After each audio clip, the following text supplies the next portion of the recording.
So this video I'm going to talk about single needle and why it damages the skin so easily and how to prevent it. So it's a very common issue with tattoo artists who are new to single needle. First reason is the depth control. So if you go too deep, you're likely going to damage or cut the skin. So I'm going to talk about this as I always do in many of my videos because it's important. So with single needle, it's very easy to pierce the skin, so there's very little skin tension. So if you're using multiple needles, you have the skin tension to cushion and rest your needle and hand on. But with single needle, because it pierces the skin so easily, you have to be very intentional with your depth. So there's no cushion. So that's why when artists transition from multiple needle groupings to single needle, they find that they're going too deep because they're not used to that lack of skin tension.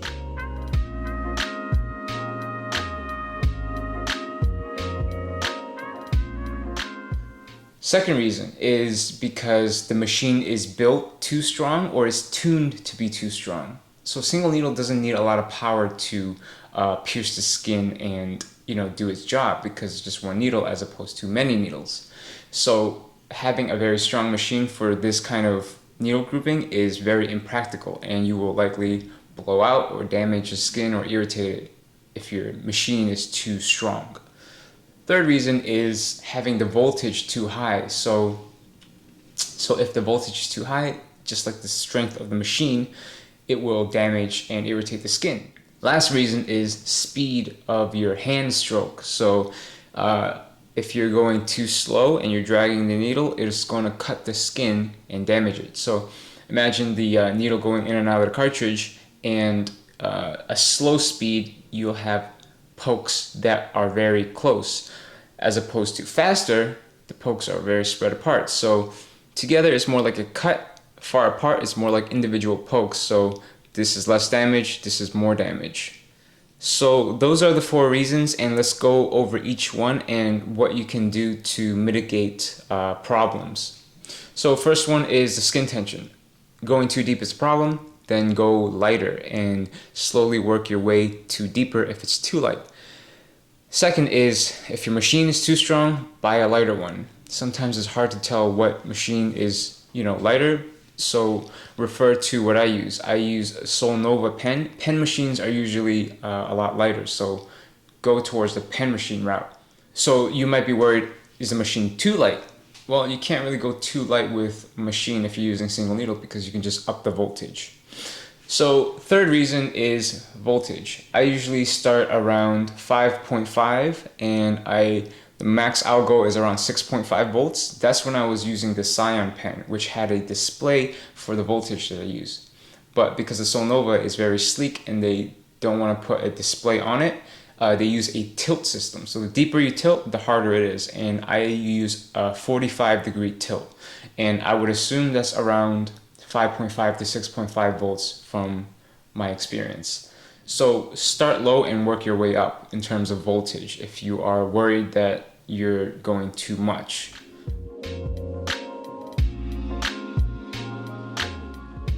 Well, it depends on the kind of work you're doing. If you're doing if you're doing a style like Baby Jack Tattooer, which I believe he mentioned he goes higher in machine strength, but you can see his strokes are so fast that there's no risk of cutting. He's very confident in his strokes.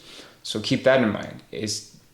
There are nuances to this. So what I say is you take it with a grain of salt. Fourth one is the speed of your hand stroke. Like I mentioned with Baby Jack, he goes very fast, so there's very little chance of cutting the skin, virtually 0 chance. But if you're like me, where I take my time with the strokes, you're gonna have to be careful what is too slow. This comes with experience, so it's better to go a little faster and not risk damage than going too slow and steady. So I was editing the video and I forgot another reason. So there's 5 reasons. Fifth reason is the cartridge quality / brand. So I've used Unimax brand cartridges and I've used the Cheyenne brand cartridge single needle.